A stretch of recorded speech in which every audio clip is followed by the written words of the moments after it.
майдонҳои пахтазори хоҷагӣ, Аскаралӣ Мирзоеви ҷамоати деҳотӣ Ҷурра Раҳмонов беоб монданд. Дар натиҷаи танқисии об имсол ниҳолони пахтаи хоҷагӣ нашъонамои хуб накарданд. طبق اطلاع مسئولین خواجگی در میدان 27 گکتار پخته نوعی فلورات کشت شده بود، ولی از این میدان ها حاصل دلخواه را چشمدار شدن غیر امکان است. ابربسته کردم 13 سانتیمتر نشان دادن. ما از همین یکم چینه گوشی 13 سانتیمتر گرفت شدیم قریب.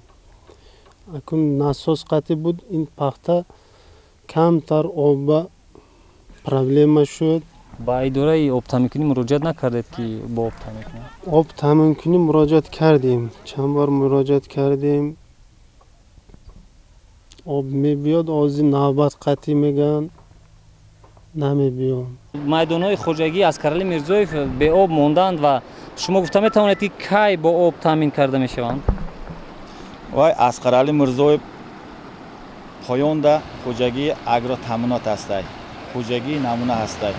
بعد وای امی خوجگی ها امی باور نکن تا رفته بینتون شالی کوردگی ویا امی پامیدور کوردگی ویا دیگر پخته کوردگی پخته ویا همش نقص شدگی. یعنی که خوجگی اسکرعلی میرزایف روزهای نزدیک با آب تامین نمیشه؟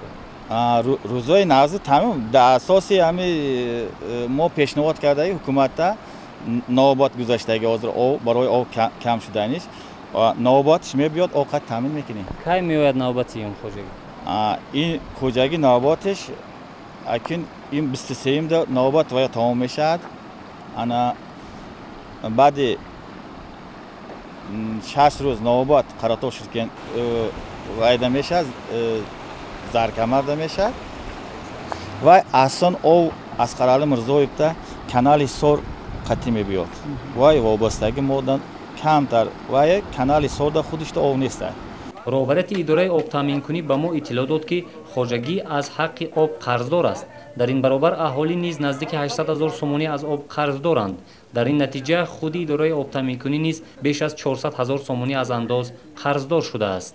چون این مشکل ها باعث شده است که بعضی زمین های خوجگی ها از آب تنقیصی میکشند.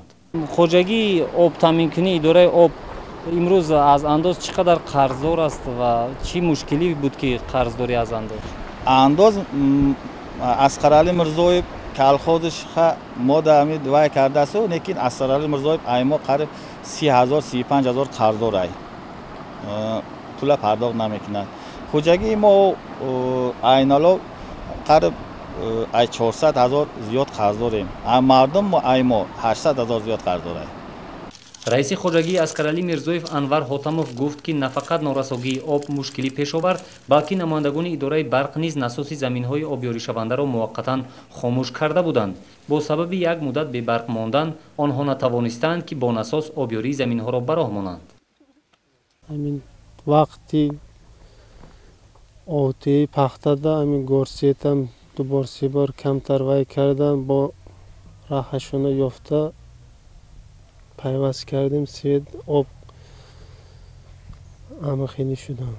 اسکرعلی میرزایف وقتش تا ماندن در کار بود و وقتش تا او نماند با سببی که نساس داره خورد خوجگی در نساس داره و نساسش کار نکرد و همین گرسیت پول نسپردگی برای همین نساس کشته ماندگی بود.